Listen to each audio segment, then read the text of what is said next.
ओवैसी साहब, इस वक्त हिंदुस्तानी मुसलमान जिस एक अहम इशू की वजह से बहुत ज़्यादा तशवीश में मुब्तला है, वो हुकूमत का मुजवज़ा वक्फ एक्ट है जो 2024 के नाम से याद किया जा रहा है। आप और हम जानते हैं कि बरतानवी हुकूमत में इसमें तब्दीलियां वगैरह नहीं, बल्कि ये जो मुजवज़ा 2024 का वक्फ एक्ट है, इसके टोटल रिजेक्शन की जो है बात है। और हमको इसके रिजेक्शन के लिए वो जो प्रोसेस है वो तो करना पड़ेगा, लेकिन शाह बानो केस में जरूरत है जब अगर हमको रोड पर आकर के इसके रिजेक्शन के लिए जो है अपने कुव्वत का इजहार करना पड़े तो हमें करना के लिए तैयारी करनी पड़ेगी इंशाअल्लाह तबारक व तआला। अल्लाह से दुआ है कि अल्लाह ताला इस फितने की सरकूबी के सारे जो है ताकत ताकत अज़्म हिम्मत हमको अता फरमाए और सारी तदाबीर पर अमल करने की तौफीक बख्शे। वाह देख रहे हैं, हद ये हो गई है कि हमारे नबी करीम सल्लल्लाहु अलैहि वसल्लम उनकी शान में खुलेआम गुस्ताखी की जा रही है। और उससे ज्यादा खतरनाक बात ये कि इस सूबे के, इस राज्य के मुख्यमंत्री उसकी तायीद करते हैं। हद ये हो गई है कि आपको खुलेआम ये कहा जा रहा है कि आपकी मस्जिदों में आपको चुन चुन कर घुस घुस के आपको मारा जाएगा, आपको पीटा जाएगा। और उसके बावजूद भी हम सब सुन रहे, हम सब देख रहे। कहीं ऐसा कानून लाया जा रहा है कि जहां पर अब आपकी कब्रिस्तानों के ऊपर, आपकी मस्जिदों पे, आपकी दरगाहों पे हमारे जो अरबी मदारिस है उनके ऊपर नजर पड़ी हुई है। ये शायद हो इसलिए रहा है कि हम कहीं ना कहीं खामोश बैठे हुए हैं।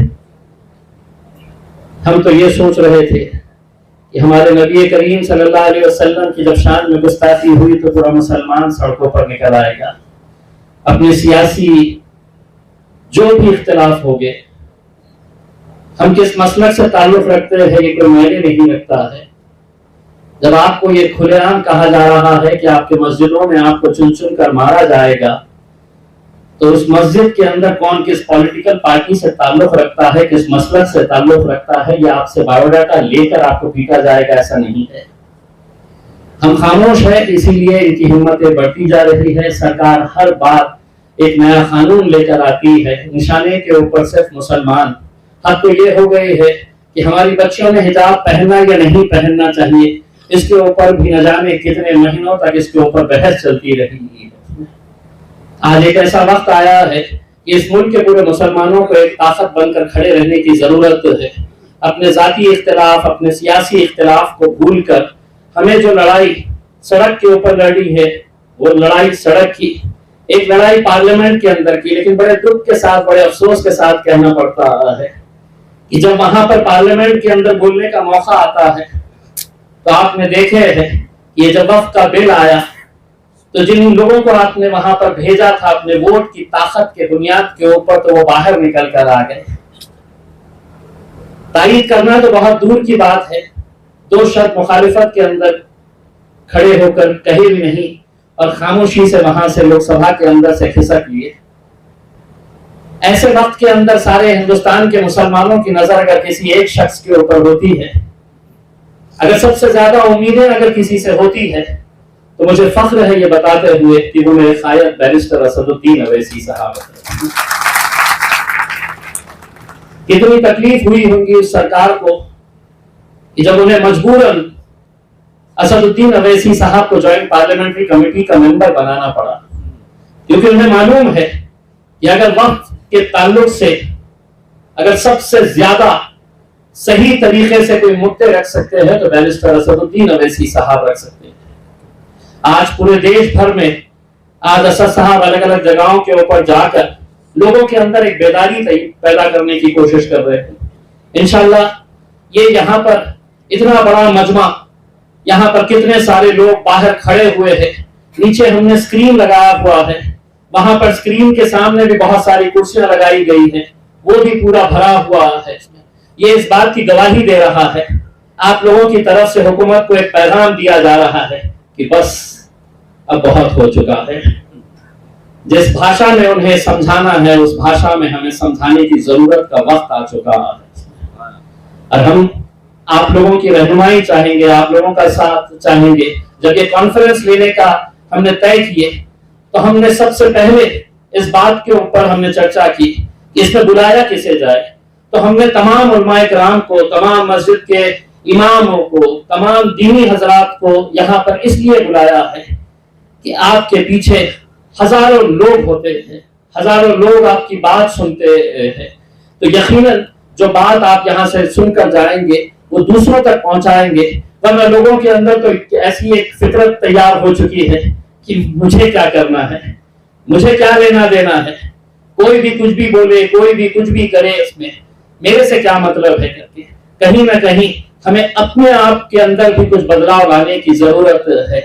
जब भी इस तरह के कोई भी फैसले लिए जाएंगे आप लोगों की तरफ से, यकीन मानिएगा पूरा महाराष्ट्र नहीं पूरा मुल्क उसके ऊपर लब्बैक कहेगा और पूरी ताकत बनकर एक साथ मिलकर हम लड़ाई को आगे लेकर जाएंगे। मैं ज्यादा वक्त नहीं लूंगा क्योंकि मुझे मालूम है आप सभी को बैरिस्टर असदुद्दीन अवैसी साहब को सुनना है, मुझे भी उन्हें सुनना है। बहुत बहुत शुक्रिया। अस्सलाम वालेकुम रहमतुल्लाहि व बरकातहू।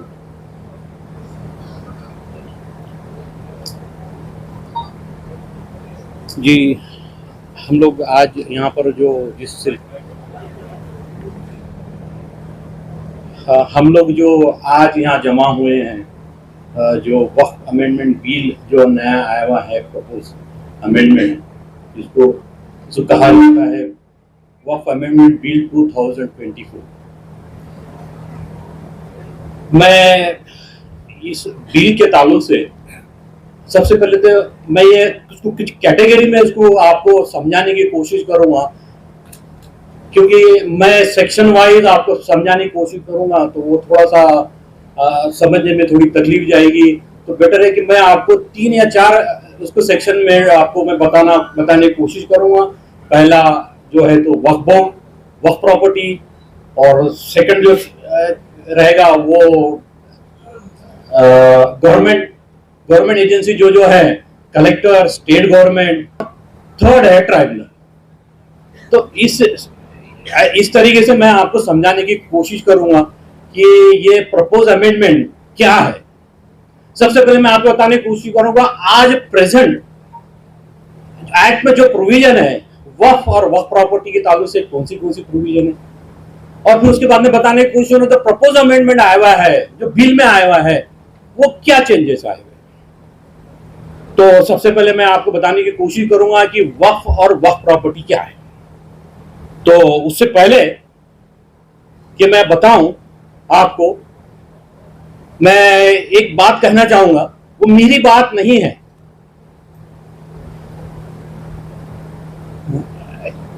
सुप्रीम कोर्ट ने कहा है, honourable supreme court apex court ने कहा है कि वक्फ is a institution which is close to the heart of the Muslim community। ये वर्डिंग जो है, अभी नया रिसेंट जजमेंट आया हुआ है 2022 में, उसमें सबसे पहले जो फाइंडिंग देने से पहले कोर्ट ने कहा है, पैराग्राफ नंबर 56 में कहा है, मैं असदुद्दीन अवैसी साहब आपको मैंने वो जजमेंट भेजा हूं 2022 का, Maharashtra state board of Waqf versus Yusuf Chawla. Para number 56 में ऑनरेबल अपील कोर्ट ने कहा है कि मैं वो आपको रीड करके बताता हूं कि क्या है प्रोविजन, क्या किस तरीके से वो जजमेंट में लिखा है। पैरा नंबर 56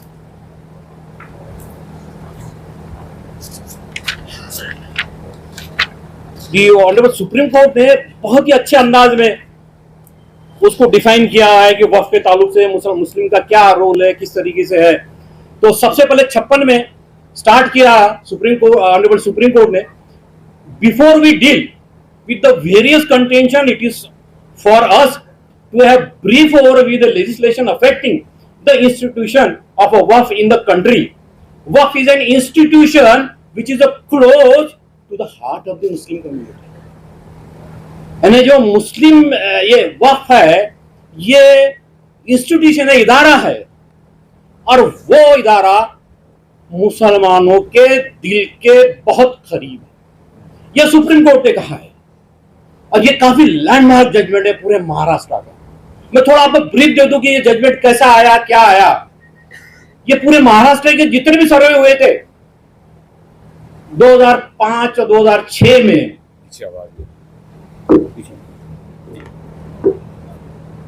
और सर्वे जो सेक्शन 4-5 जो बार बार रेफर किया जा रहा है, सेक्शन 4-5, और उसमें सर्वे किया जाता है सबसे पहले सर्वे कमिश्नर है, और सर्वे कमिश्नर वो सर्वे किए बाद में वो गवर्नमेंट को भेजाता है, गवर्नमेंट को भेजा के बाद में फिर वो बोर्ड को भेजाता है। तो वो सर्वे हुए बाद में ये पूरी इंस्टीट्यूशन जितनी महाराष्ट्र में थी वो डिक्लेयर हुई, वो ये डिक्लेयर हुई कि वक्फ इंस्टीट्यूशन ये गैजेट में इंक्लूड कर दी है, और वो डिक्लेयर कर दिए गवर्नमेंट गैजेट में। वो मैटर गया हाई कोर्ट को। हाई कोर्ट ने कहा कि ये जो प्रोसीजर फॉलो हुआ और ये ट्रस्ट है, काफी चीजें हाई कोर्ट ने कहा, तो वो जितना भी गैजेट था वो पूरा का पूरा खत्म कर दिया गया और वापस रिटर्न ही कर दिया गया है कि ट्रस्ट में ये जितने भी इदारे हैं वापस जब तक रीसर्वे होता नहीं, जब तक ये under the Bombay public trust act किस किस के लिए, मराठवाड़ा छोड़ के, मराठवाड़ा में जो वक्फ एक्ट, सेंट्रल वक्फ एक्ट 1954 था वो लागू रहेगा, और उसके हद तक ही सिर्फ बोर्ड रहेगा, बाकी के हद तक जो चैरिटी कमीशन है वो ही गवर्न करेगा ये पूरे इदारे। उसके खिलाफ में सुप्रीम कोर्ट गया मत, और सुप्रीम कोर्ट ने ये डिसीजन दिया कि नहीं, जो सर्वे हुआ, जो डिक्लेयर सर्वे हुआ वो बिल्कुल सही हुआ, और जो जो इदारे थे वो रिलीजियस थे, चैरिटेबल थे।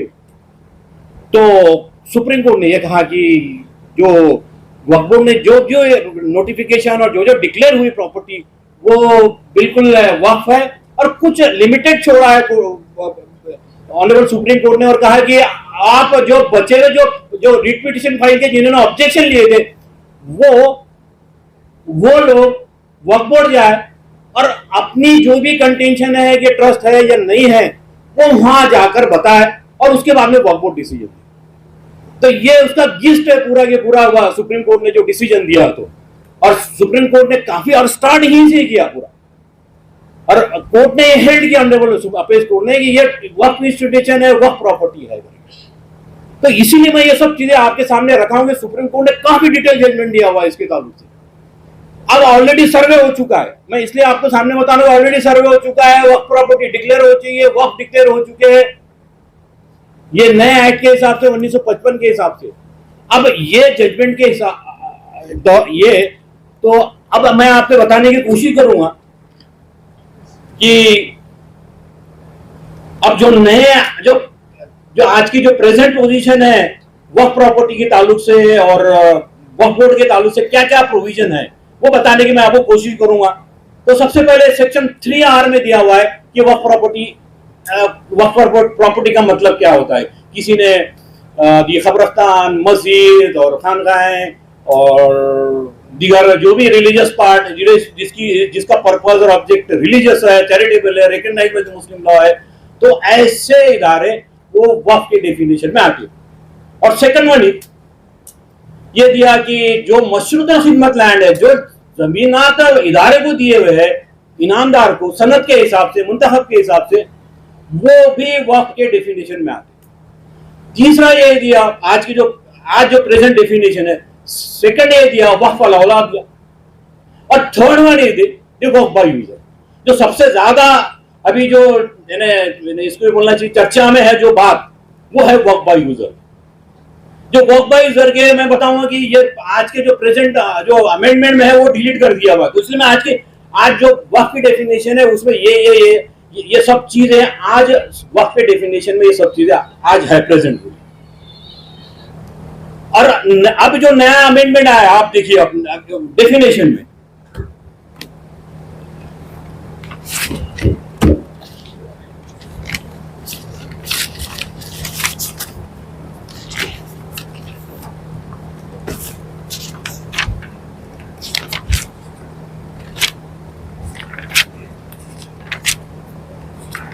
सेक्शन 3R में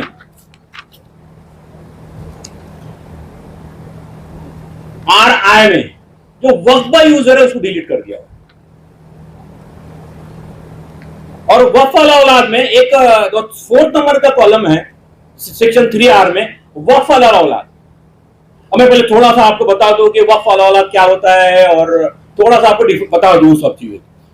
तो दो दो वक्फ है, एक प्राइवेट वक्फ है और एक पब्लिक वक्फ है।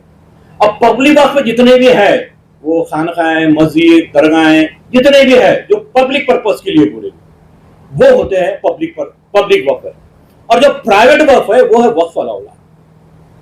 अब वक्फ अल-औलाद में उन्होंने कुछ चीजें ऐड की है। अब ऐड क्या की उन्होंने इसमें welfare maintenance of widow, divorce woman, orphan in such a manner as may be prescribed by the central.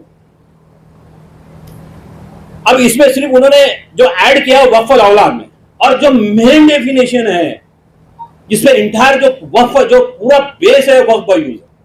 अब आप देखेंगे कि जितने भी वक्फ है अभी आज प्रेजेंट में मोर देन 90% वो वक्फ बाय यूजर, वो बेस ऑन वो। अब वक्फ बाय यूजर की डेफिनेशन में आपको थोड़े बता दूं वक्फ बाय यूजर क्या होता है। कि वक्फ बाय यूजर का मतलब ये होता है कि कोई प्रॉपर्टी यूज में है बहुत जमाने से, बहुत सालों से, उसको सिंस द टाइम ऑफ इममेमोरियल किया हुआ है।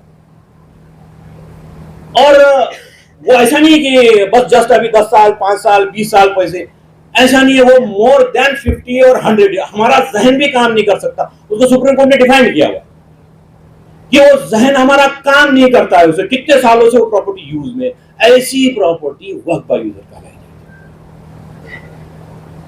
अब उसमें तो बहुत सारे ऐसी जो पूरे मसाजिद और सब चीजें जितनी भी है मैक्सिमम वो वक्फ बाय यूजर में आती है।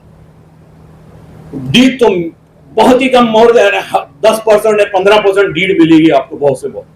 क्योंकि अभी आज जो रिसेंट में जो किए हुए आफ्टर ये 1995 के बाद के उसमें आपको वक्फ डीड मिलेगी, मगर नए पुराने जितने भी है वो वक्फ बाय यूजर में ही आते हैं। तो अब सबसे बड़ा जाएंगे ओमिट किए। अब कभी भी कोई एक्ट अमेंड करने से पहले आपको, अब ये one of the main branch of the Muslim law है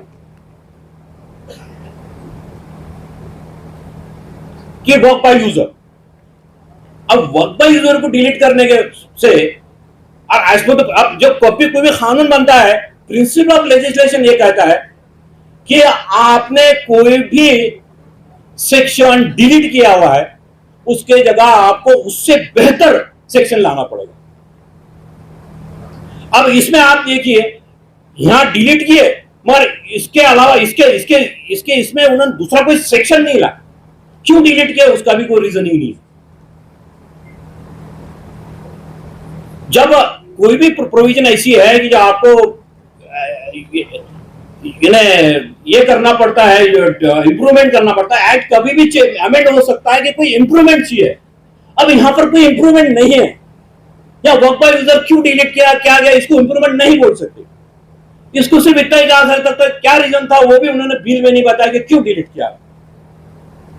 जब वो पूरी जो वक्फ जो कंप्लीट बेस है वो वक्फ बाय यूजर पे जब बेस है तो उसको आपने डिलीट करने के क्या रीजन था, उसका तो कोई रीजन नहीं है। अब इससे क्या क्या आपको नुकसान हो सकते हैं। अब जब वो पूछा जाएगा कि आपने कोई नोटिस आएगी कि फिर पूछा जाएगा आपसे कि भाई आपकी जो मस्जिद है, जो भी इदारे है, इसके क्या क्या रिकॉर्ड आप दो, तो वक्फ डीड तो है ही नहीं कोई इसमें। अब तो कंपलसरी कर दिया नए इनएक्टमेंट में, नए प्रपोजल अमेंडमेंट में, बिल में, कि आपको वक्फ डीड देना जरूरी है। बगैर वक्फ डीड का आप कोई भी वक्फ नहीं कर सकते। अब जब ये इतना बड़ा उन्होंने ओमिट किया तो उसको दूसरा उन्होंने सेक्शन देना चाहिए था, पर उन्होंने नहीं दिया। तो इससे इसकी वजह से काफी इदारों को नुकसान होगा, प्रॉपर्टी को नुकसान होगा। वो प्रॉपर्टी जब डॉक्यूमेंट नहीं है, जब रिकॉर्ड नहीं है अपने पास अवेलेबल अभी फिलहाल, ये डीडी नहीं है, उसमें वक्फ डीड नहीं है। और दूसरी चीज ये कंपलसरी कर दिया इसमें कि वक्फ डीड कंपलसरी है। अब वक्फ डीड के ताल्लुक से पहले तो वक्फ डीड के ताल्लुक से मैं बता दूं आपको कि ये अगर नए इसमें आपको कभी भी कोई भी चीज है तो पहले सिर्फ वक्फ डीड जरूरी है। अब वक्फ डीड आप बनाना है, करना है, तो वक्फ डीड के ताल्लुक से ऐसा कानून है कि आपको जो रजिस्ट्रेशन है as per the provision of the transfer of property act और द रजिस्ट्रेशन एक्ट, उसका रजिस्ट्रेशन जरूरी नहीं है, क्योंकि अपोजिट पार्टी हर कॉन्ट्रैक्ट में, हर सेल डीड में अपोजिट पार्टी कोई पर्सन रहता है। इसमें वक्फ डीड में अपोजिट है वो कोई भी नहीं रहता है, उसमें अल्लाह ताला रहते हैं, पर्सन नहीं रहता है। इसीलिए ट्रांसफर ऑफ प्रॉपर्टी के एक्ट के हिसाब से और रजिस्ट्रेशन के एक्ट के हिसाब से वक्फ डीड करना कंपलसरी है।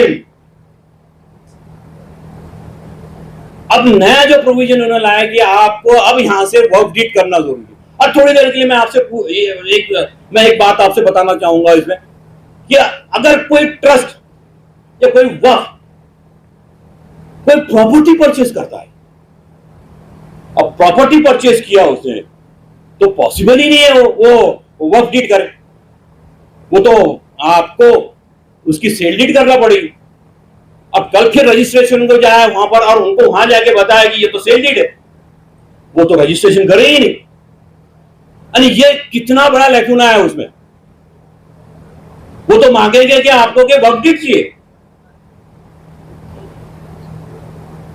जब इसमें वक्फ डीड ही नहीं हो सकती, आप सेल कर रहे हैं, अपन किसे परचेज कर रहे हैं, तो जब आप वक्फ डीड ही नहीं हो सकती, तो उस सूरत में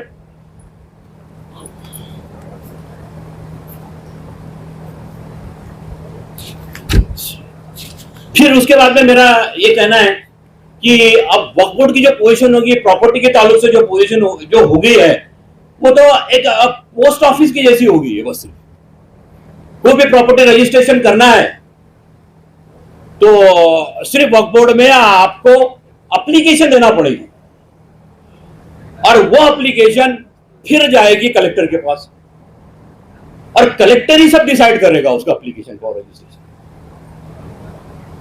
कोई भी एप्लीकेशन रजिस्ट्रेशन। तो ऐसी सूरत में ये जो नया प्रोविजन इन्होंने ऐड किया हुआ है, जो नए उन्होंने सेक्शन ऐड किए हुए इसमें, ये इससे फायदा कम नुकसान ज्यादा है। इससे फायदा कम होने के ये है बिल्कुल, और इसी वजह से काफी तकलीफ में सबको तकलीफ होने वाली है। लिटिगेशन होगा ज्यादा, काफी लिटिगेशन बढ़ेगा, काफी लोगों के केसेस बढ़ेंगे, वक्फ बोर्ड पे बर्डन आएगा, लिटिगेंट जो है इदारों पे बर्डन आएगा केसेस करते करते। तो ये चीजें जो है ये फायदा कम नुकसान ज्यादा है। दूसरी चीज मैं आपको बता दूं कि ये जो सब चीजें जो इन्होंने अमेंडमेंट में जो चीजें ली हुई हैं, उनका मकसद क्या है, क्या उन्होंने किस किस पर्पस के लिए क्या क्यों की हुई है। सबसे पहले कहा गया कि मुसलमानों की बेहतरी के लिए और जो गुरबा हैं उनके फायदों के लिए, उनके फायदों के लिए ये अमेंडमेंट जरूरी है, पहला कहा।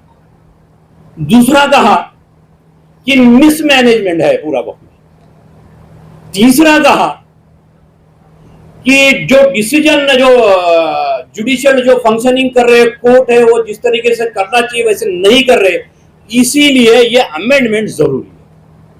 ये तीन चीजें बताई है। अब आप देखिए ये तीनों चीजें, क्या ये अमेंडमेंट मुसलमानों के बेहतरी के लिए है, तो आप तो उसका मुसलमानों के बेहतरी के लिए ना है, मिसमैनेजमेंट के ताल्लुक से कोई प्रोविजन है इसमें। अब मिसमैनेजमेंट के ताल्लुक से भी आप देखेंगे तो जो प्रोविजन अच्छी थी,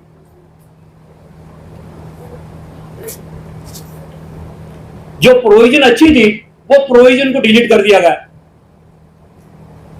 और इस तरह से वक्फ बोर्ड की जो जिस तरीके से वक्फ बोर्ड को जो पावर देने चाहिए वो पावर ले लिए। अब जो और एक्ट में यह कहा गया कि ये जो एक्ट है उसका नाम उन्होंने जो बताया,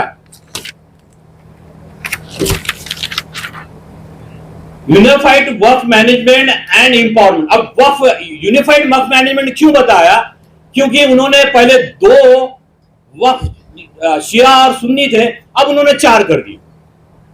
चार ये किए कि आगा खानी कर दिया और बोहरा कर दिया। इसीलिए उन्होंने कहा कि ये वक्फ यूनिफाइड वक्फ मैनेजमेंट है। अब एम्पावरमेंट के लिए उन्होंने कहा कि पावर डिस्ट्रीब्यूशन जरूरी है, इसीलिए ये सब चीजें की। मगर ये जो भी चीजें की है उन्होंने, वो not in the interest of the Waqf institution. और इसीलिए मेरा ये कहना है कि जो मैंने वक्फ और वक्फ बोर्ड के ताल्लुक से जो जो चीजें बताई है, ये जो अमेंडमेंट जो चीजें आई, ये जो वक्फ के इंटरेस्ट में नहीं है। दूसरी चीज पे आता हूं गवर्नमेंट के ताल्लुक से, कलेक्टर के ताल्लुक से। और उससे पहले मैं आपको ये बता दूं, फॉर्मेशन ऑफ बोर्ड और ये सब चीजें जो है, तो उसके ताल्लुक से मैं आपको बताना चाहूंगा कि वक्फ बोर्ड को ग्रांट नहीं है, कोई ग्रांट नहीं है वक्फ बोर्ड। वो जो भी उनके पास पैसा रहता है, वो जो हमसे जो जा रहा है वक्फ फंड में, उसी पे उनका वक्फ बोर्ड चलता है, वो जो तनख्वाहें चलती है वो उसी पे है। अब क्यों दिया नहीं जा रहा है कि ये कहना है कि it is Waqf board is a Muslim religious institution.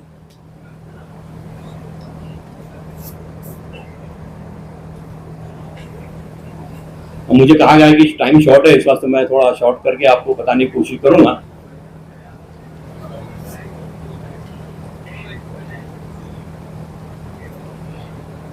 Government की जिस तरह से बात की गई है कि ये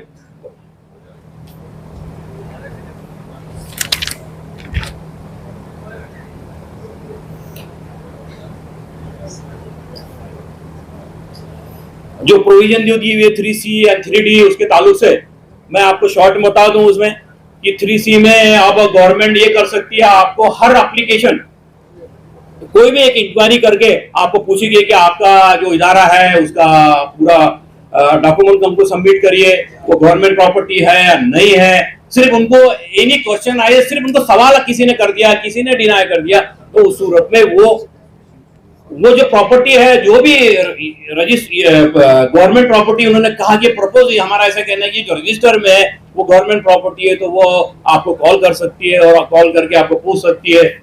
अब इसमें ऑलरेडी जब गवर्नमेंट गैजेट में, तो उन्होंने पूछने की जरूरत नहीं है, और इसके बाद ऑलरेडी डिसाइड कर चुके हैं कोर्ट ने, तो उसमें पूछने की जरूरत नहीं है।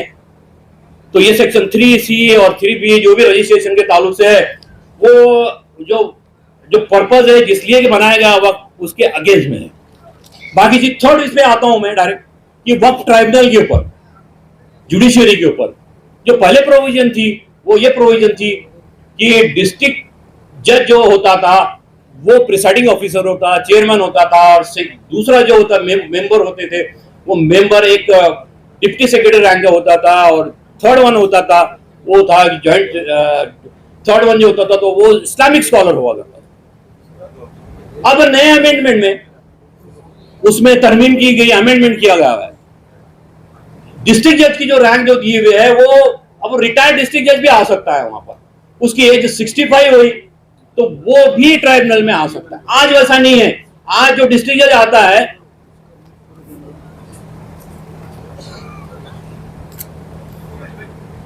तो मैं इसी तरह से मेरा कंक्लूड करता हूं। मैं ट्राइब्यूनल पे इतना ही बोलना चाहूंगा कि अपील जो दी हुई है, अपील की वजह से काफी नुकसान हो सकता है। लोग अपील हुई हाईकोर्ट में, अगर पिटीशन फाइल हुई नहीं है, रिवीजन है, रिवीजन में जब के जब डिसाइड हो सकता है। और ये प्रपोज अमेंडमेंट है, काफी लिटिगेशन में तकलीफ होगी, लोग नुकसान होगा, 20-20, 25 साल तक रुकना पड़ेगा। तो ये सब चीजें हैं, तो जो अमेंडमेंट के फायदे से ज्यादा नुकसान दे, तो मेरा ये कहना है कि ये प्रपोज अमेंडमेंट जो है वो शब्बीर खां साहब, मौलाना शकूर साहब और दीगर मोअज़्ज़ीन व उलमाए कराम जो शहर नशीन में तशरीफ़ फरमा हैं, मोअज़्ज़ज़ हाज़रीन इकराम, बुज़ुर्गान कौम और मिल्लत, मैं आप तमाम का शुक्रगुज़ार हूँ कि आपने अपना कीमती वक्त निकाल कर आज के इस अहम कॉन्फ्रेंस में आपने शिरकत की। अज़ीज़ान मिल्लत, मैं अपनी इस वक्फ 2024 बिल को जो पार्लियामेंट में पेश किया गया है और जिसकी मुखालिफत में आप और हम यहाँ पर जमा हुए हैं, मैं आपको बताना चाहता हूं कि पिछले 10 साल से आप जानते हैं कि बीजेपी मरकज़ में बरसर इक़्तिदार है, और आप देखते हैं कि 10 साल में बीजेपी ने जो क़वानीन बनाए हैं, इस तरह के उन्होंने क़वानीन बनाए हैं जिसका रास्त असर या फिर उसका नुकसान ख़ास तौर से मुस्लिम अक़लियत को होता है। मिसाल के तौर पर ट्रिपल तलाक़ का क़ानून बनाया गया और मोदी ने कहा कि ये ट्रिपल तलाक़ का क़ानून मेरी मुस्लिम बहनों को फ़ायदा पहुंचाएगा। All India Muslim personal law board ने उस वक्त भी कहा, आज भी हम कह रहे हैं कि वो जो क़ानून बनाया गया था वो मुस्लिम ख़वातीन को फ़ायदा पहुंचाने के बजाय उनके लिए नुकसानदेह साबित हो रहा है। हम पुकार कर कह रहे थे कि कैसे एक मज़लूम खातून कोर्ट में जाकर इस बात को साबित करेगी कि उसको 3 बार तलाक़ दे दिया गया और कौन उसकी मदद में आएगा। हम पुकार कर थक गए कि कैसे कोई जेल में रहकर अपनी बीवी को पैसे देगा। हम उस वक्त भी कह रहे थे कि अगर कोई ट्रिपल तलाक़ देता है और हुकूमत ये कहती है कि तलाक़ नहीं हुआ है, तो फिर आप किस बुनियाद पर उसको जेल में डाल रहे हैं? और अगर उसको कोर्ट 2 साल की सज़ा दे देती है तो किस बुनियाद पर हमारी बेटी या बहन उसके साथ उस रिश्ते में फंसी रहेगी? मगर मोदी का मकसद ये था कि हमको नुकसान पहुंचाया जाए। फिर उसके बाद आप देखते हैं कि अनलॉफुल एक्टिविटीज़ प्रिवेंशन एक्ट को, जिसको कांग्रेस ने बनाया था बरसों पहले, फिर उसमें तरमीम की गई, ज़्यादती की गई। 2010-11 में चिदम्बरम जब होम मिनिस्टर थे, उस वक्त मैं बहैसियत रुकने पार्लिमान उसकी पार्लियामेंट में मुखालिफत किया। फिर 2019 में जुलाई में नरेंद्र मोदी के हुकूमत में अमित शाह ने अनलॉफुल एक्टिविटीज़ प्रिवेंशन एक्ट में इतनी गंदगी पैदा कर दी कि आज आप देखते हैं कि हमने उसकी मुखालिफत की थी। मजलिस इत्तेहादुल मुस्लिमीन ने मुखालिफत की, मगर उस वक्त भी ये तमाम सेकुलर पार्टी जो है वो तायीद किए थे उस बिल के। और आज उस क़ानून के तहत जो अमेंडमेंट लाया गया था, तरमीम की गई थी, आज आप देखते हैं कि 4.5 साल 5 साल से बच्चे जेलों में सड़ रहे हैं, और ज़्यादातर उसमें मुसलमान, फिर आपके ईसाई, आदिवासी हैं। एक ईसाई 85 साल का ज़ईफ़ शख्स जिसको जेल में डाल दिया गया UAPA में, वो तड़पता रहा, पुकारता रहा कि मैं गिलास उठाकर पानी नहीं पी सकता, मुझे गिलास में, या जो जेल में गिलास होता है उसमें सिर्फ स्ट्रॉ दे दिया जाए कि मैं चूस कर पानी पी सकूं। उसको कोर्ट से इजाज़त नहीं मिली, हुकूमत ने उसकी मुखालिफत की, वो 85 साल का स्टैन स्वामी जेल में ही मर गया। फिर आप देखते हैं कि मोदी ने CAA का क़ानून बनाया, और CAA के क़ानून में ये है कि अगर उसको NPR NRC से जोड़कर देखना ज़रूरी है, और जब NPR NRC होगा, जिसका मुझे ख़तरा है कि इस सितंबर में नरेंद्र मोदी की हुकूमत पूरे मुल्क में सेंसस का काम शुरू करेगी, और मोदी की कोशिश यही है कि सेंसस के साथ NPR और NRC का काम कराया जाए। अगर NPR NRC का काम होगा तो हम तमाम से कहा जाएगा कि आप कागज़ लाकर दिखाओ। आधार कार्ड काबिल कबूल नहीं होगा, पासपोर्ट, रेशन कार्ड काबिल कबूल नहीं होगा, ये शहरियत नहीं देता है आपको। आपको बोला जाएगा कि आपके दादा के अब्बा कहाँ पैदा हुए थे। उस ज़माने में बर्थ सर्टिफिकेट का कॉन्सेप्ट भी नहीं था। बर्थ सर्टिफिकेट का कानून तो शायद 1965 या 70 में बना था। इस मुल्क में सिर्फ 6 या 8% लोगों के पास पासपोर्ट हो सकता है। वो कानून बना दिया गया। अब सितंबर में अगर सेंसस होगा तो एनपीआर एनआरसी भी ये साथ करेंगे। आसाम में सुप्रीम कोर्ट के तहत एनआरसी हुआ, एनपीआर हुआ, उसमें कुछ 20 लाख के करीब आवाम के नाम नहीं आए, जिसमें 2 लाख मुसलमान थे। उन 2 लाख मुसलमानों से कहा जा रहा है कि आप फॉरेनर्स ट्रिब्यूनल को जाओ और अपनी भारत की नागरिकता शहरियत साबित करो, और वो जो 18 लाख जो गैर मुस्लिम है उनसे हेमंत बिस्व शर्मा आसाम का मुख्यमंत्री कह रहा है कि हम CAA के तहत आपको सिटीजनशिप दे देंगे। और आसाम में हमने देखा आज से चंद दिन पहले, हफ्ता भर पहले 28 के करीब मुसलमानों को, आसाम में एक आसाम बॉर्डर पुलिस है, और आसाम बॉर्डर पुलिस किसी को भी रोड चलते आदमी को उठा सकती है और कहेगी कि तुम बांग्लादेशी हो और तुम साबित करो। तो फॉरेनर्स जो शहरियत का कानून है उसका सेक्शन 9 ये कहता है कि इल्जाम अगर मुझ पर लगेगा तो मुझे साबित करना पड़ेगा कि मैं भारत का शहरी हूं। और उसमें तरफे तमाशा ये है कि अगर एक खानदान में 5 लोग हैं तो 4 भारत के नागरिक हैं, 1 भारत का नागरिक नहीं है। 28 लोगों को ले जाकर ट्राइब्यूनल, अच्छा वो ट्राइब्यूनल ऐसा है वो बिल्कुल आर्बिट्री है। अब 28 लोग अब 2 साल तक मिनिमम जेल में रहेंगे, वहाँ उसमें रहेंगे, उसके बाद अगर बेल होगी नहीं होगी तो निकलेंगे, वरना उससे पहले बेल। तो ये बताने का मकसद ये कि कानून ये, फिर जहाँ जहाँ बीजेपी की सरकार है वहाँ पर उन्होंने लव जिहाद का कानून बना दिया। जहाँ जहाँ बीजेपी की सरकार है वहाँ पर उन्होंने कह दिया कि हरियाणा में गौ रक्षकों को पैसे दिए जाते, हरियाणा की बीजेपी की सरकार की तरफ से बंदूक के लाइसेंस उनको दिए जाते हैं। इस पस मंजर में आपको वक्फ एक्ट को देखना है। और उत्तराखंड में बीजेपी की सरकार है, वहां पर यूनिफॉर्म सिविल कोड का कानून बनाती है, और वहां पर यह कहा गया कि आप निकाह नहीं कर सकते, स्पेशल मैरिज एक्ट में आप शादी करो। तो निकाह हमारे पास तो शादी निकाह से होती है, गवाह से होती है, मेहर देने से होती है, मगर उत्तराखंड में कुछ और बना दिया गया।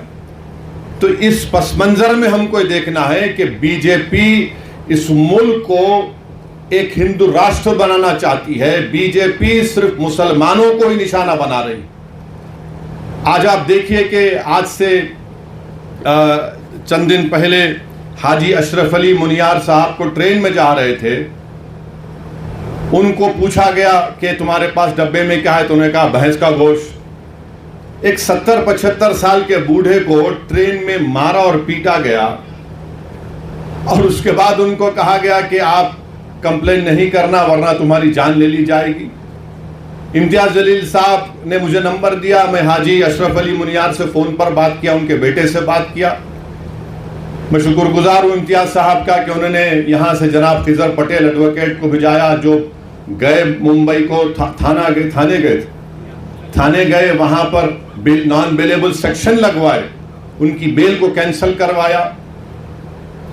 फिर आप देखते हैं कि एक हरियाणा में एक वाकया हुआ, बच्चे जो है गाड़ी में जा रहे, नौजवान बच्चे कभी खाना खा के जा रहे हैं, गांव रक्षक, जिनको गांव रक्षक कहना तौहीन होगी, राक्षस कहना पड़ेगा, उन्होंने क्या किया, उन बच्चों को बोला रोको गाड़ी।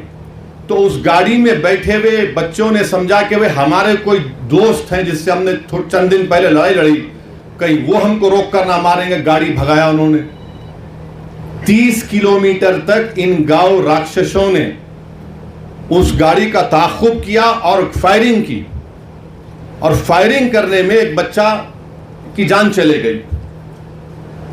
और वो बच्चे की जब जान चली गई तो पुलिस उसके घर को आकर, हरियाणा की पुलिस कहती है कि देखो ये जो लोग मारे ना, ये गांव रक्षक हैं, अच्छे लोग हैं, इनसे गलती हो गई।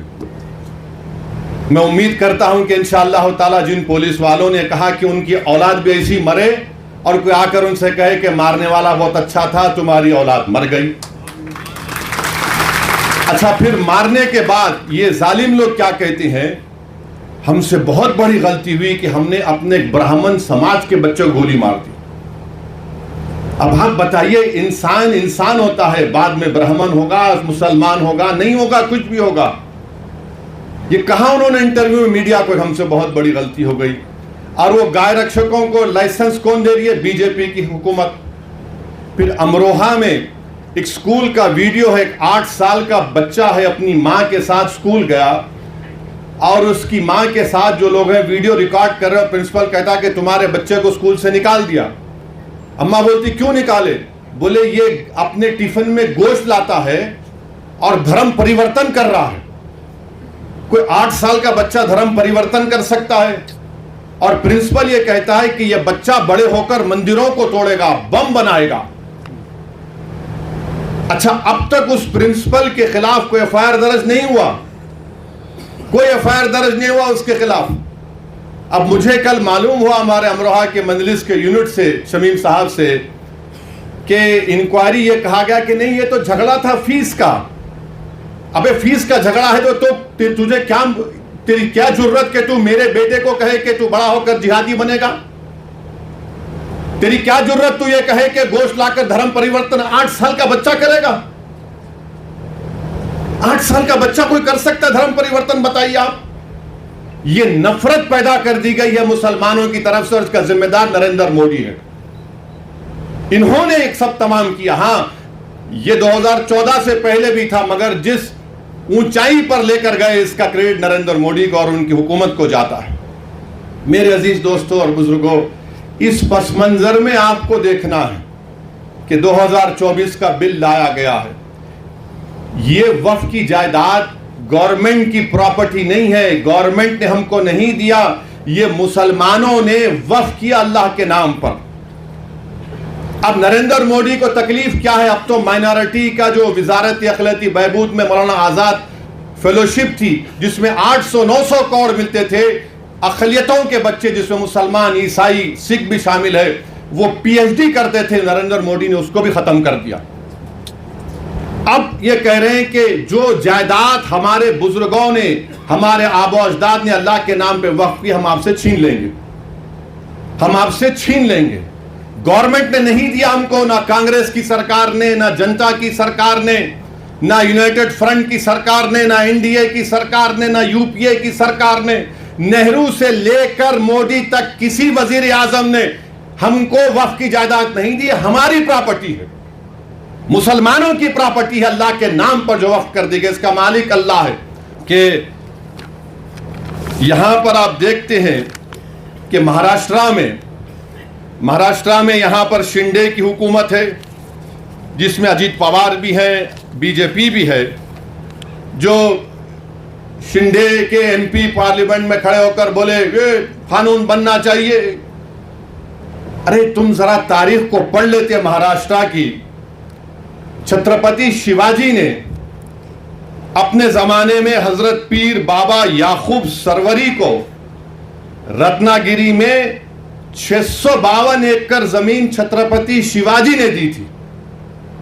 और जो छत्रपति शिवाजी को का नाम लेकर अपनी सियासी रोटी सेकते हैं, तुम वक्फ की बिल की मुखालिफत कर रहे हो। 652 एकड़ छत्रपति शिवाजी ने हजरत पीर बाबा याकूब सरवरी को रत्नागिरी में दी। वहां के मुतवल्ली साहब से मैं एक बात किया, हमारे वकील साहब ने नंबर दिया था। उन्होंने कहा कि ओवैसी साहब मेरे पास 250 साल का रिकॉर्ड है, 250 साल का मेरे पास रिकॉर्ड है। अरे छत्रपति शिवाजी से मोहब्बत करने वालों, तुम कितने दोगले हो, तुम झूठे हो। अगर तुमको छत्रपति शिवाजी से मोहब्बत होती तो तुम मोदी के वक्फ के कानून की मुखालिफत करते, मगर तुमने सिर्फ अपने मफाद के लिए, अपनी सियासी रोटी को सेकने के लिए और अपनी मुसलमानों से नफरत के लिए आपने ये काम किया। और इम्तियाज साहब मुझे भी बताए कि जब छत्रपति शिवाजी रायगढ़ में जगदेश्वरी मंदिर को बनाए तो वहां पर उन्होंने एक मस्जिद को भी बनाया। और छत्रपति शिवाजी ने मलिक रिहाई दरगाह को विशालगढ़ में उसको हाथ नहीं लगाया। ये कौन लोग हैं जो जाकर मस्जिद को और दरगाह को हाथ लगा के आए परसों? तुम छत्रपति शिवाजी को मानने वाले हो ना, तुम तो क्या क्या कहते हो और तुम ये काम कर रहे हो। मेरे अजीज दोस्तों और बुजुर्गों, इन चीजों को आपको सामने रखना जरूरी है और ये आप जानते हैं मुझसे बेहतर कि महाराष्ट्र में इम्तियाज साहब ने रिकॉर्ड दिया कि 53,411 हेक्टेयर जमीन वक्फ की है महाराष्ट्र में। 53,411 हेक्टेयर, जिसमें से औरंगाबाद में 4,099 हेक्टेयर है। तो ये पूरी जमीन नरेंद्र मोदी छीनना चाहते हैं, याद रखिए मेरी इस बात को। और कैसे छीनना चाहते हैं? उन्होंने कानून बनाया। अब ये जो बिल पेश किया गया है, वो बिल में क्या लिखा गया कि सेंट्रल वक्फ काउंसिल में पहले क्या था कि सिवाय वजीर को छोड़कर, मिनिस्टर को छोड़कर, अगर कोई गैर मुस्लिम है तो वो चेयरमैन होते थे। उसमें बनते थे 3 मुस्लिम ऑर्गेनाइजेशन से, 4 जो बड़े मशहूर है मुल्क के member, 3 member of parliament, 1 Waqf board का मेंबर, 2 रिटायर्ड जज सुप्रीम कोर्ट का, हाई कोर्ट का, 1 वकील जो पूरा मशहूर हो, और 1 मुतवल्ली से, और 3 आलिम दीन होना चाहिए। अब हुकूमत ये कर दी है कि सिर्फ 2 मेंबर बनेंगे मुसलमानों के, पूरे के पूरे गैर मुस्लिम होंगे सेंट्रल वक्फ, बाकी सेंट्रल वक्फ काउंसिल में। फिर आप देखिए कि जो स्टेट वक्फ बोर्ड है उसमें कह दिया गया है कि स्टेट वक्फ बोर्ड में पहले इलेक्शन होता था मुतवल्ली कैटेगरी में, आपके एमएलए कैटेगरी में, एमपी कैटेगरी में, फिर हाई कोर्ट के वकलाओं, मुस्लिम वकलाओं का इलेक्शन होता था। उन सबको इलेक्शन को बर्खास्त कर दिया गया और नामजद करेगी, नॉमिनेट करेगी हुकूमत। यानी पहले पूरे मुसलमान होते थे, अब सिर्फ शायद 2 या 4 रहने वाले हैं। अब उसमें भी क्या बोल रहे हैं कि 1 मुतवल्ली, 2 आलिम दीन और 2 म्यूनसिपैलिटी या पंचायत के मेंबर को बीजेपी मेंबर बनाएगी। अब ये क्यों कर रहे हैं बताता हूं मैं आपको। स्टेट वक्फ बोर्ड में जब इलेक्शन खत्म हो जाएगा तो मोदी जी ये चाहते हैं कि औरंगाबाद की डिस्ट्रिक्ट कमेटी में पूरे के पूरे बीजेपी आरएसएस की जहनियत रखने वालों को मेंबर बना दिया जाए, क्योंकि जब स्टेट वक्फ बोर्ड में नॉमिनेट कर रहे तो यहां पर भी करेंगे। आप अंदाजा लगाइए कि ये आर्टिकल 14 के खिलाफ क्यों है। इसलिए है कि एक तो यह है कि जो आप कानून पढ़ेंगे काशी विश्वनाथ का, उत्तर प्रदेश में जो काशी विश्वनाथ का कानून है, उसमें साफ तौर पे कह दिया गया कि काशी विश्वनाथ में कोई भी गैर हिंदू मेंबर नहीं बन सकता। काशी विश्वनाथ का कानून ये कहता है। फिर आप जाकर तमिलनाडु का कानून देख लीजिए, वो भी ये कहता है कि कोई भी मुसलमान या गैर हिंदू उसका मेंबर नहीं बन सकता। तमिलनाडु का 59 का कानून है। फिर आप आंध्र प्रदेश का सेक्शन 3(2), उसमें कहा गया है commissioner, additional commissioner, joint commissioner, बल्कि कोई काम करने वाला भी गैर हिंदू नहीं हो सकता। कर्नाटका का 97 का कानून यह कहता है कि कोई गैर हिंदू मेंबर नहीं बन सकता। ओडिशा का कानून सेक्शन 5 कहता है कि हिंदू ही बनेगा। अच्छा, इन तमाम उत्तर प्रदेश, ओडिशा, कर्नाटका, तमिलनाडु, तेलंगाना, आंध्रा, ओडिशा ये कहता है कि अगर वो हिंदू मजहब को छोड़ता है तो मेंबर नहीं रह सकता हो।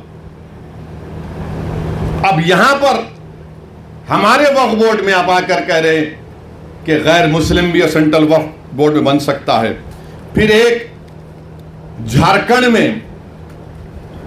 में एक बहुत बड़ी मंदिर है, वो पूरे मुल्क में 12 ज्योतिर्लिंग में उसका शुमार होता है। ये बीजेपी के लोग बड़ी बड़ी बातें करते हैं, इनको हम अपनी दलील से इनको हम झूठा साबित करते हैं। और वो क्या कानून है आपको बताना चाह रहा हूं कि वो कानून है बाबा बैद्यनाथ धाम। ये उसका 2015 का कानून है। सेक्शन 3 के तहत चीफ मिनिस्टर सब बनते हैं। और उसी कानून में ये कहा गया, एक कंटिजेंसी रखी गई if the chairman or any of the other members mentioned in section 3(2) or in section 21 be not a Hindu, the state government may nominate any eminent person professing Hindu religion. अरे आप झारखंड के बाबा बैद्यनाथ धाम का कानून यह बनाते और कंटिजेंसी रखते हैं कि अगर कोई उस मंदिर के इलाके का कोई एमपी मुसलमान बन गया तो आप अपने आप को ताकत दे रहे हैं कि वो नहीं, हम किसी हिंदू को बना सकते हैं, ये सेक्शन में कहा गया। अच्छा, फिर आपके महाराष्ट्र में पंढरपुर की मंदिर है ना, पंढरपुर की मंदिर में सेक्शन 22 सच कहता है कि डिस्क्वालीफाई वो शख्स होगा जो हिंदू नहीं होगा। पंढरपुर की टेम्पल एक्ट कहता है 73 का सेक्शन 22H, निसार साहब जानते हैं। आप नहीं बना सकते किसी गैर हिंदू को। हमारे ऊपर क्यों कर रहे हैं आप ये? इसलिए कर रहे हैं ताकि पूरी जायदादों को छीन लिया जाए। जो 72,000 हेक्टेयर जमीन महाराष्ट्र में है, जब इनके चमचे आके बैठेंगे तो वो तो बादशाह सलामत जिंदाबाद के नारे ही लगाएंगे ना। और बीजेपी वाले बोलते मोदी है तो मुमकिन है, यकीनन मुमकिन है पूरी जायदाद को हड़प कर लेना। और बार बार आरएसएस वाले बोलते अरे भाई ये बताओ कि ये कुरान में लफ्ज वफ कहां पे आया? अरे आरएसएस वालों, दीन हम सीखेंगे उलमाओं के पैरों के पास बैठकर, तुम्हारी गंदी जबानों से हमको दीन सीखने की जरूरत नहीं। अरे अगर आपको पढ़ना है उलमा इकराम की मौजूदगी में, कह रहा हूं कि आप देख लीजिए कि 73 मरतबा कुरान करीम में लफ्ज इन्फाक का इस्तेमाल हुआ। और फिर आप ये भी जानते हैं कि ये जो एक अरबी के आलिम दीन ने मुझे बताया कि लफ्ज वफ जो है ये अरबी का एक वर्ड है, वखाफा, उससे आता है। अभी बीजेपी वाले बोल रहे नहीं, कहां है बताओ? कुरान करीम में सुवर का भी जिक्र है।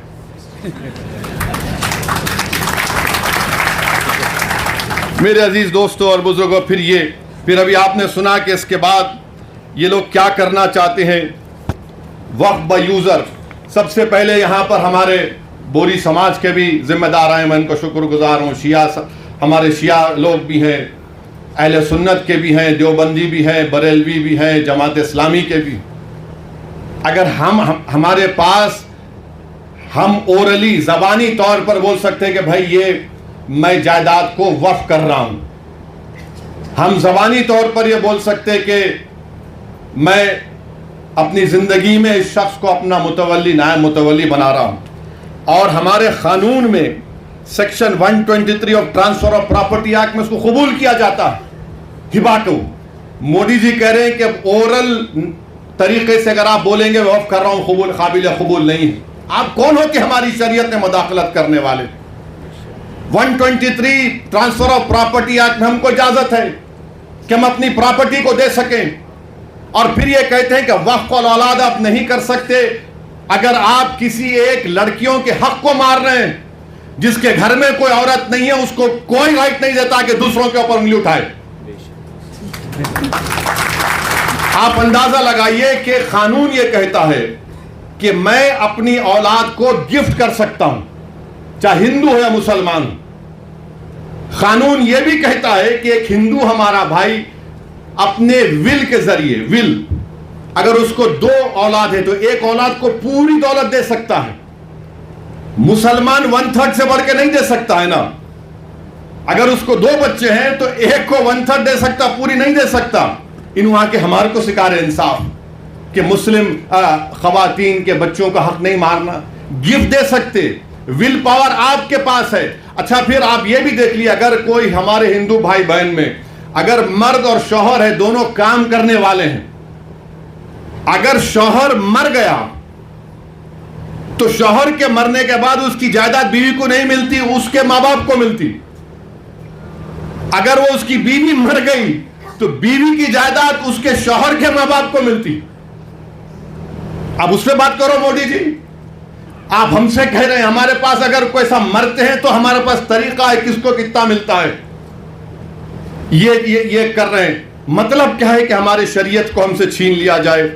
फिर उसके बाद उसमें यह भी बात कही दी गई कि वक्फ बाय यूजर, आंध्र प्रदेश में वक्फ यूज़र के बारे में आपको बताऊंगा कि उत्तर प्रदेश में 90% जायदादें, उत्तर प्रदेश में 90% जायदादें वक्फ यूज़र हैं। वक्फ 1 लाख, उत्तर प्रदेश में 1,22,599 वक्फ की जायदादें हैं, जिसमें से 1,12,000 तो खाली वक्फ यूज़र हैं।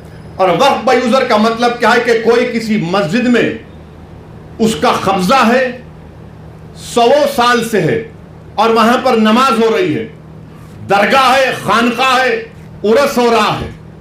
अब आप बताइए, ये कह रहे हैं वक्फ यूज़र नहीं होगा। यानी मैं जो लॉ ऑफ एविडेंस है, निसार साहब बताएंगे तफसील से बाद में आपको। पोजेशन का मतलब यह नहीं कि मालिक बन जाऊं, तो पोजेशन के लिए इस्तेमाल भी तो है। मस्जिद है, इस्तेमाल कर रहा हूं नमाज के लिए, ईदगाह है, नमाजें हो रही हैं, दरगाह है, खानखाएं हैं। तो मोदी जी को मालूम था कि उत्तर प्रदेश में 1,12,000 मुसलमानों की जायदादों को कैसे हासिल करना है, तो वक्फ यूज़र उड़ा दो। तेलंगाना में आप देखिए करीब 33,000 के करीब वक्फ की जायदादें हैं। तेलंगाना में जो 33,929, जिसमें से 90% जायदादों के पास डीडी नहीं है। डीडी नहीं है। अब ये डीड का चक्कर ये है कि अगर खुदा ना खास्ता यह कानून बन जाएगा तो फिर आपको जितनी वक्फ की जायदादें हैं उसको रजिस्टर करवाने के लिए जब आप जाएंगे कलेक्टर साहब के पास, तो कलेक्टर बोलेगा कहां है इसका कागज। CAA में कागज पूछ रहे, ये कानून में भी कागज पूछ रहे। अब आप बताइए कि 300 साल, 200 साल, 100 साल पुरानी जायदादें हैं, कौन सा कागज रहेगा? कौन सा कागज रहेगा बताइए आप। नहीं, कागज लाओ तभी इसका रजिस्ट्रेशन होगा। तो वक्फ यूज़र आप अंदाजा लगाइए कितना बड़ा नुकसान हमारा होने वाला है। फिर उसके बाद इसमें सेक्शन 3C है। वो ये कहता है कि अगर कोई भी जायदाद वक्फ की है, यह कानून बनने से पहले और बाद में कोई भी जायदाद वक्फ की है और यह कानून से पहले और कानून के बाद वो वक्फ की जायदाद नहीं होगी, ता वक्त कलेक्टर फैसला नहीं करेंगे। कौन कलेक्टर है ये भाई? कलेक्टर साहब के पास कोई भी जाके बोल देगा कि देखो ये जायदाद वक्फ की नहीं है, ये शिवसेना वाले जाके बोलेंगे, बीजेपी RSS वाले जाके बोलेंगे। कोई कलेक्टर हुकूमत के वक्फ के खिलाफ फैसला देगा? कोई जाकर उसको वो तो कलेक्टर साहब सोचेंगे अरे भाई मेरे को तरक्की करना है। और कानून ये कहता है कि कोई भी अपने ही मामले में जज नहीं बन सकता। अपने ही केस में जज कैसा बनेगा कलेक्टर, जिसको लैटिन में बोलते न्यूमो जुडोक्स इन कॉजा सुआए। अच्छा, फिर कलेक्टर जब इंक्वायरी, अगर आप जाके कलेक्टर को ही पावर दे दी आप कि कलेक्टर को जाकर कोई बोल देगा कि साहब ये इम्तियाज जलील का घर जो है ना वो वक्फ, या फिर कोई किसी का मस्जिद बोले ये वक्फ बोल नहीं है, तो कलेक्टर साहब क्या करेंगे? ठीक है, मैं इंक्वायरी ऑर्डर करता हूं। अच्छा, उसमें लफ्ज का इस्तेमाल हुआ कानून में कि कलेक्टर जिस तरह चाहे उसका इंक्वायरी का तरीक़ेकार अपनाएंगे। बाप की जागीर है कलेक्टर की कि जो चाहे तरीक़ेकार अपनाएंगे। और फिर दूसरा उसमें सुनिए, दूसरा उसमें बोलते कि कोई टाइम लिमिट नहीं, कलेक्टर साहब जब दिल में आया इंक्वायरी करेंगे, जब दिल में आया नहीं करेंगे। और तरफे तमाशा यह है कि जब तक कलेक्टर की इंक्वायरी मुकम्मल नहीं होती वो जायदाद वक्फ की नहीं रहेंगी।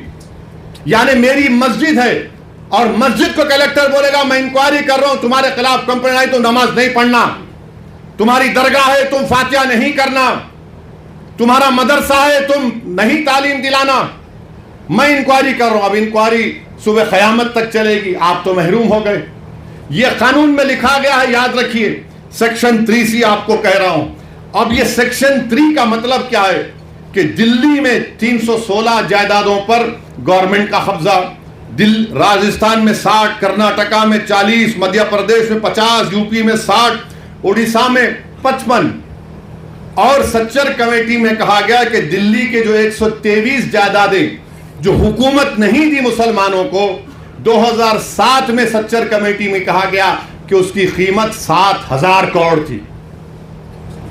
7,000 करोड़ कीमत थी उसकी। आज हम 2024 में आ गए। कौन वक्फ को छीन रहा है? नरेंद्र मोदी दुनिया का सबसे बड़ा झूठा है और जालिम है। आप कब्जा करके बैठे, 84 से कब्जा करके बैठे, बल्कि उससे पहले से, और 7,000 करोड़ की जायदाद। यानी कलेक्टर साहब जैसा कानून बनेगा, कलेक्टर साहब बोल देंगे नो नथिंग डूइंग। ये 123 प्रॉपर्टीज जो 2007 में 7,000 करोड़ की थी, आज 2024 में शायद कम से कम 20,000 करोड़ की तो हो सकती है। मोदी जी बोलेंगे नहीं नहीं भाइयों बहनों, मैं तुम्हारा भाई हूं, 20,000 करोड़ दे दो तुम मेरे को। अरे आप अंदाजा लगाइए, सेक्शन 3C को निकाल कर ये कह रहे हैं। और फिर आप ये भी जानते हैं कि जब कलेक्टर बैठेगा, आर्कियोलॉजिकल सर्वे ऑफ इंडिया आसार कदीमा में दिल्ली में 172 प्रॉपर्टीज पर आसार कदीमा कब्जा करके बैठा है। जैसा यह कानून बनेगा उसमें कब्रस्तान भी है, उसमें मस्जिद भी है, ईदगाह भी है, जमीनात है। एएसआई बोलेगा हम मालिक तुम आउट। आपका यहां पर महाराष्ट्र में है, अहमदनगर में है, औरंगाबाद में आसार कदीमा के है। और आसार कदीमा के लोग बोलते, मोदी की तरफ से बोलते नहीं नहीं हम कैसा बचाएंगे। आसार कदीमा के कानून में शेड्यूल 6 है, लिविंग मॉन्यूमेंट, यानी जिंदा मॉन्यूमेंट है। बोलते नहीं नहीं आप लोग वहां पर वो मस्जिद में मदरसा खोलिए। अरे दीवाने, तुम्हारा आसार कदीमा का जो कानून का सेक्शन 16(1) ये कहता है कि रिलीजियस कैरेक्टर को नहीं बदला जा सकता। रिलीजियस कैरेक्टर को नहीं बदला जा सकता। वो कानून ये भी कहता है कि अगर गवर्नमेंट एक्वायर भी कर ले उस प्रॉपर्टी को, तब भी रिलीजियस कैरेक्टर नहीं बदला जा सकता। ये आसार कदीमा के लोग, ये हिंदुत्व के इशारे पर नाचने वाली कठपुतली है। ये लोग दौलताबाद किले की मस्जिद को क्या किए थे, बोलूं मुंह खोल के अभी मैं। आजादी मिलने के 1 साल के बाद क्या नाम रख दिया तुमने उस जगह का? 16 कह रहा है कि इसके रिलीजियस कैरेक्टर को नहीं बदल सकते। मकसद एक ही है। देखिए गवर्नमेंट का डेफिनेशन निसार साहब बढ़ा दिया गया। गवर्नमेंट का डेफिनेशन में बढ़ा दिया गया तो ऐसा ही गवर्नमेंट हो गई। और गवर्नमेंट हो गई तो आर्टिकल 12 में आप इंजस्टिस नहीं कर सकते, आप स्टेट हैं। आप आर्टिकल 25, 26 का वायलेशन नहीं कर सकते। मगर यह कानून ऐसे बनाया जा रहा है कि एक तरफ जमीन खींचो, मस्जिदों को छीन लो, दरगाहों को खाली कर दो, खानखाहों को बर्बाद कर दो, और आसार कदीमा में जितने मसाजिद हैं उसको छीन लिया जाए। और वो रिलीजियस कैरेक्टर मस्जिद है तो मस्जिद में मदरसा है। नहीं आप वहां वजू खाना बना लिए तो मैं कहां जाके वजू करके आऊंगा? मस्जिद है ना, नमाज हो रही है। तो इनका मकसद यही है कि एएसआई के कानून को, एएसआई के जरिए से ये तमाम जायदादें हमसे छीन ली जाए। एएसआई के कानून को सेक्शन 5, सेक्शन 6, सेक्शन 8 आप पढ़िए, आपको मालूम हो जाएगा। फिर वहीं पर आप देखिए, अगर आपको ये एक और उसमें बिल में लाए कि जैसा वक्फ कानून बन गया खुदा ना खास्ता, ये 6 महीने में सब रजिस्टर कराना। अच्छा, औरंगाबाद में जितनी प्रॉपर्टी आपकी, आप बोले ठीक है भाई अब कानून बन गया, हम जाके इसको पोर्टल पे चढ़ाएंगे। कोई आरएसएस का आदमी जाकर कलेक्टर को बोलेगा नहीं ये मौलाना का मदरसा वक्फ का नहीं है। कलेक्टर साहब बोल दिए रोक दो, नहीं करना इंक्वायरी। अब इंक्वायरी चले, अब तक गया वो। सेक्शन 4 में सेक्शन 3 भी उसका कहता है। फिर कलेक्टर की रिपोर्ट, कलेक्टर साहब लिख के बोल सकते मेरे को तुम्हारा चेहरा पसंद नहीं आया, तुम ये मस्जिद पे खड़े थे, मैं इंक्वायरी ऑर्डर कर रहा हूं। ये सेक्शन 36(7) कह रहा हूं। रजिस्ट्रेशन 36(f) में जो रजिस्ट्रेशन का कानून लगाया गया, अब स्टैंप एंड ड्यूटी पे लगाना पड़ेगा आपको, यानी आप वक्फ कर ही नहीं सकते। फिर सीओ है, चीफ एग्जीक्यूटिव ऑफिसर, हमेशा मुसलमान होता है तो आप उसको कह रहे हैं कि, और सेक्शन 40 में सीओ को इख्तियार है, अगर आप वो देखें कि किसी कब्रस्तान पर वहां पर जायदाद बना रहा है तो सीओ जाकर रोक सकता है, उसको बोलता है वक्फ है। कोई जाकर मस्जिद को तोड़ रहा है तो सेक्शन 40 में सीओ रोक सकता है। मोदी ने कहा कि नहीं नहीं, ये सेक्शन 40 भी मैं निकाल देता हूं, सीओ कुछ नहीं करेगा। ये इस कानून में बात कही गई। अब फिर वक्फ की जायदाद को बचा रहे हैं बीजेपी वाले, बोलते नंबर ही झूठे हैं। मौजूदा कानून ये कहता है सेक्शन 52 में अगर कोई वक्फ की जायदाद को चोरी करता है, जायदाद को बेचता है, तो 2 साल कैद बामुशक्कत सजा है, 2 years rigorous imprisonment. Modi ji फजीलतुल Sheikh है, हजरत मौलाना है, हजरत इबलीस की तालीम याफ्ता मदरसे के तालिब इल्म में गोल्ड मेडल मिला उनको। उन्होंने कह दिया कि 2 साल रिगरस इंप्रिजनमेंट नहीं, 1 year सिंपल इंप्रिजनमेंट। 2 साल कैद बामुशक्कत की जगह 1 साल। पहले नॉन अवेलेबल था, मोदी जी बोले जेलों को खाली कर दूंगा, वक्फ को लूटो। अब अवेलेबल कर दिए। पहले जुडिशियल मैजिस्ट्रेट के पास, फर्स्ट MM के पास, अब बोले नहीं नहीं जरूरत ही नहीं है, मैं हूं तो मुमकिन है, ये काम कर दिए।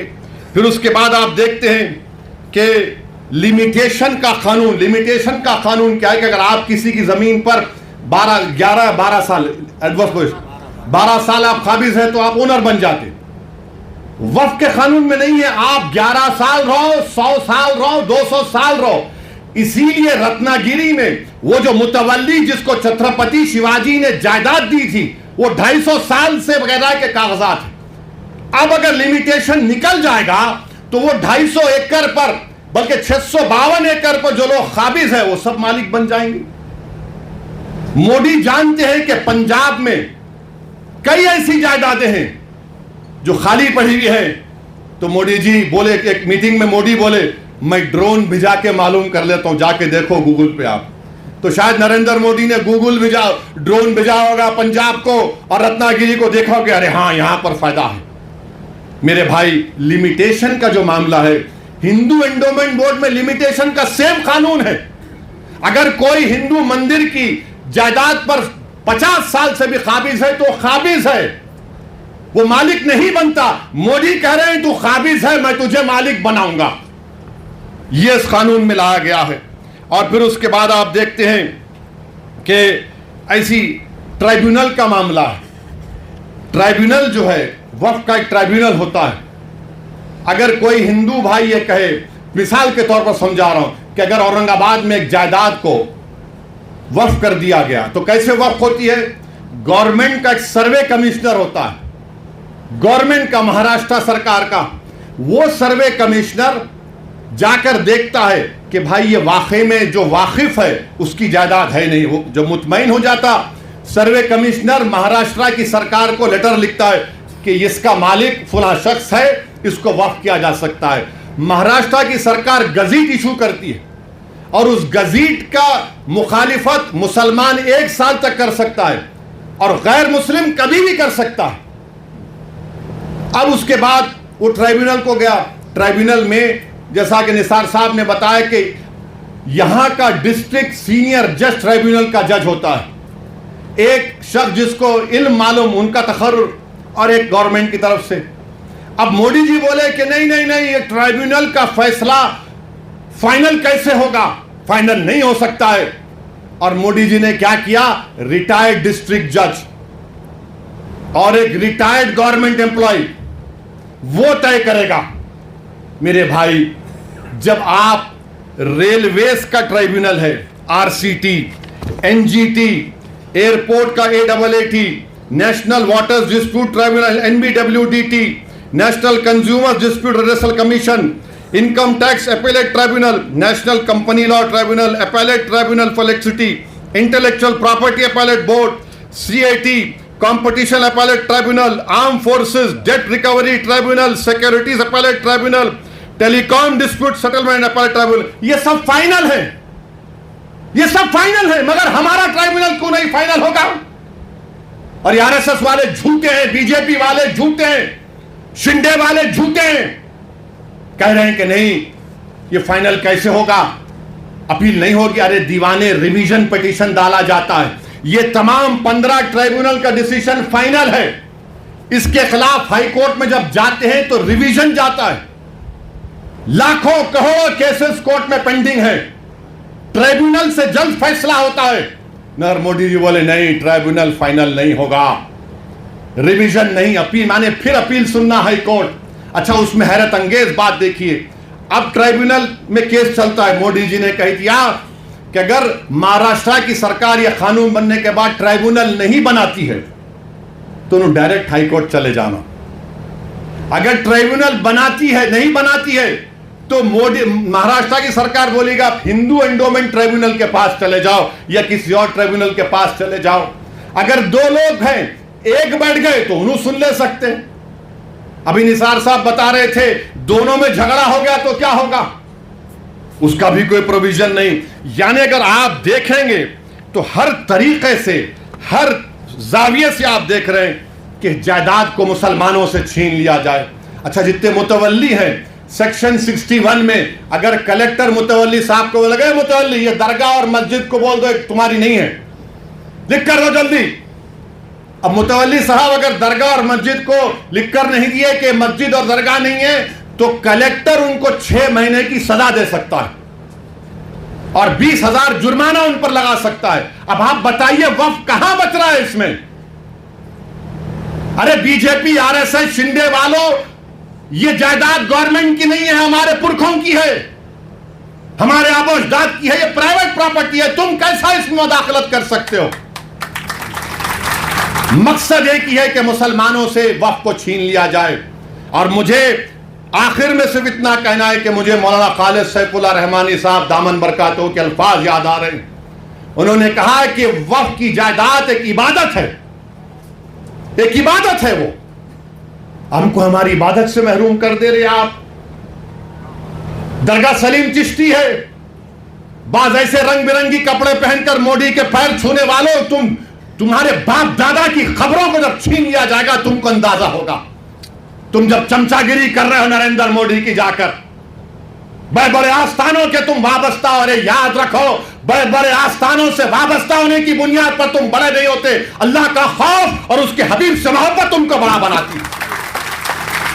जाकर बोले नहीं ऐसा नहीं है। अरे तुम्हारे बाप का है ये वक्फ, तुम्हारे बाप का वक्फ है ये अल्लाह के नाम पर किया गया वक्फ है। इसका मालिक अल्लाह है, सुबह क़यामत तक इसका मालिक अल्लाह रहेगा।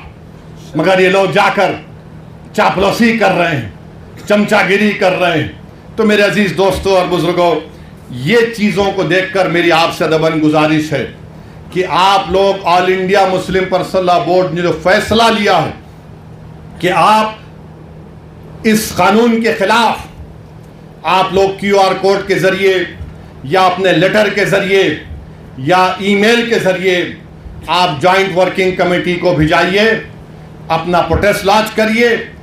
15 सितंबर तक आखिरी तारीख है, या तो अंग्रेजी में होगा या हिंदी में होगा। मेरी आपसे गुजारिश है कि इसका आगे बढ़कर हिस्सा लीजिए। याद रखो मुसलमानों, हमने एक मस्जिद को खो दिया, तुम और कितनी मस्जिदों को खोने के लिए तैयार हो? एक मस्जिद को हमने खो दिया। याद रखो, अगर यह खुदा ना खास्ता कानून बनेगा तो सिर्फ काशी मथुरा नहीं, कोई मस्जिद नहीं बचेगी भारत में जो झगड़े शुरू हो जाएंगे। मस्जिदों को बंद कर दिया जाएगा, कलेक्टर बोलेगा नहीं मस्जिद नहीं है, खानकाहों को, दरगाहों को बंद कर दिया जाएगा। इस तरह का गंदा कानून नरेंद्र मोदी बना रहे हैं। और अजीत पवार का मैंने एक इंटरव्यू पढ़ा अखबार में, उन्होंने कहा कि हम महाराष्ट्र के विकास के लिए मोदी का साथ दे रहे, सेकुलरिज्म पर हम कॉम्प्रोमाइज नहीं करें। तो अजीत पवार, अगर सेकुलरिज्म तुम में जिंदा है तो तुम खुलकर इसकी मुखालिफत करो। बोलो तुम जाकर मोदी को यह कानून गलत है। जो छत्रपति शिवाजी को मानने वाले हैं, क्या तुम भूल गए कि छत्रपति शिवाजी ने रत्नागिरी में उस दरगाह को 652 एकड़ जमीन दी थी? ये कौन सी तुम्हारी मोहब्बत है? ये हमारी जमीन है, हमारी जायदाद है, अल्लाह के नाम पर इसका मालिक अल्लाह है। तुम हमसे छीनना चाह रहे हो। तुम्हारा दिल नहीं भरा 6 दिसंबर से, तुम्हारा दिल नहीं भरा दिल्ली की सड़कों पर हमारे खून की होली खेलने से, तुम्हारा दिल नहीं भरा हमारे बच्चों का एनकाउंटर करने से, तुम्हारा दिल नहीं भरा बुलडोजरों से हमारे घरों को तोड़ने से, तुम्हारा दिल नहीं भरा हमारे बच्चों के सरों से हिजाब खींचने से, तुम्हारा दिल नहीं भरा हमको इस मुल्क की शरीयत खत्म करने का कानून बनाया। अब तुम हमको, हमारे वजूद को मिटाना चाहते हो। खुदा की कसम अपने वजूद को मिटने नहीं देंगे इंशाअल्लाह ताला। हम अपने वजूद को मिटने नहीं देंगे इंशाअल्लाह ताला। तो मेरे अजीज दोस्तों और बुजुर्गों,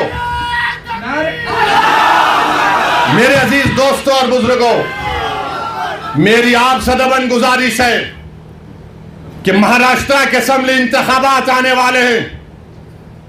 मैं आपसे अपील कर रहा हूं, जो लोग वक्त की जायदादों को बर्बाद करने आ रहे हैं, आप और हम मिलकर उनको इंशाअल्लाह बर्बाद कर देंगे सियासी तौर पर।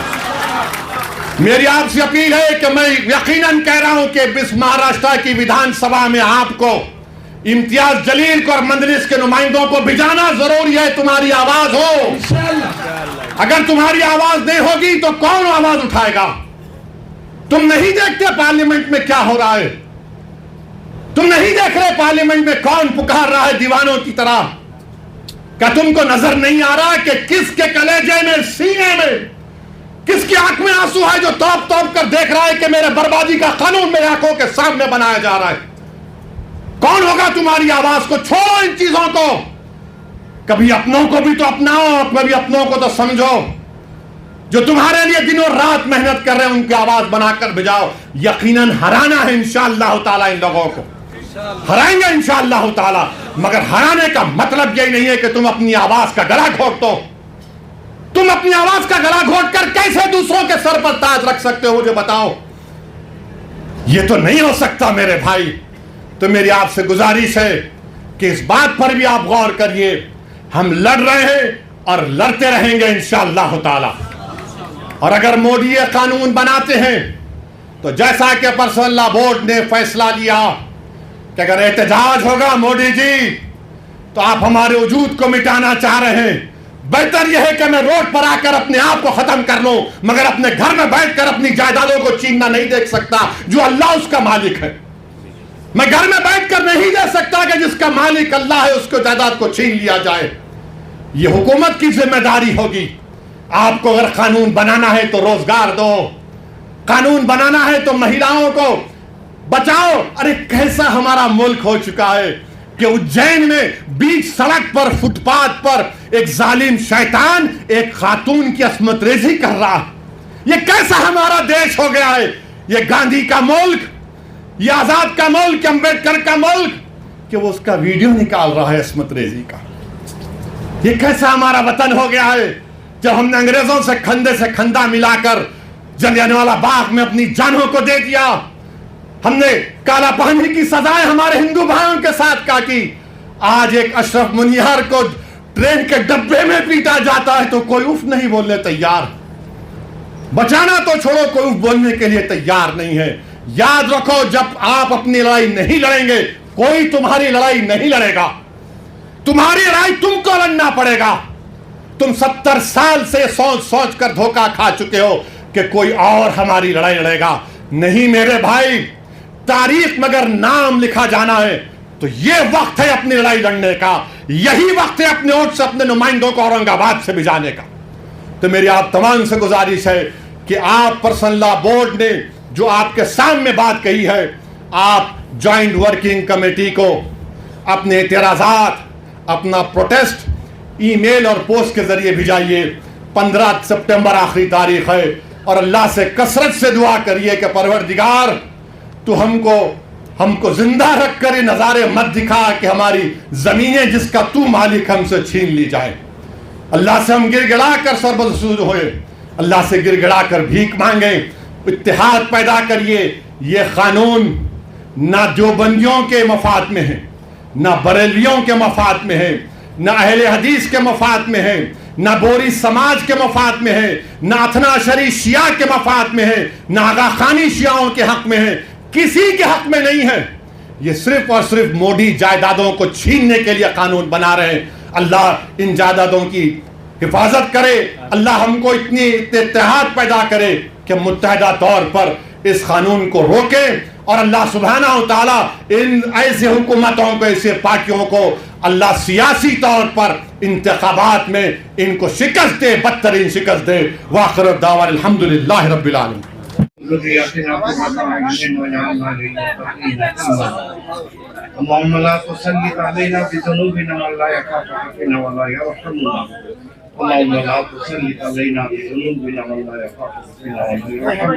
अल्लाहुम्मा रहमना बिल क़ुरआनिल अज़ीम अल्लाहुम्मा अहसिना वाजिबिना वजअलना सबबन लिनजातिक हमारा गुनाह को माफ फरमा हमारे दुआओं को कबूल अल्लाह की हिफाजत में अल्लाह हमसे भी कुछ काम ले ले और हमारी ये जो तंजीम चल रही है मुस्लिम फैसला बोर्ड ने जो आरा को भेजने के लिए हमको एक जिम्मेदारी दी है अल्लाह इसको इखलास के साथ इसमें जो है शिरकत करने की तौफीक अता फरमाए और हर साहिब ईमान को तौफीक दे कि इस मौके पर वो अपने ईमानी अमल का मुजाहरा करते हुए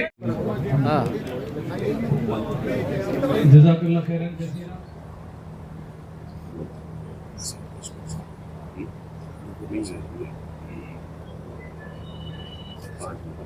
जी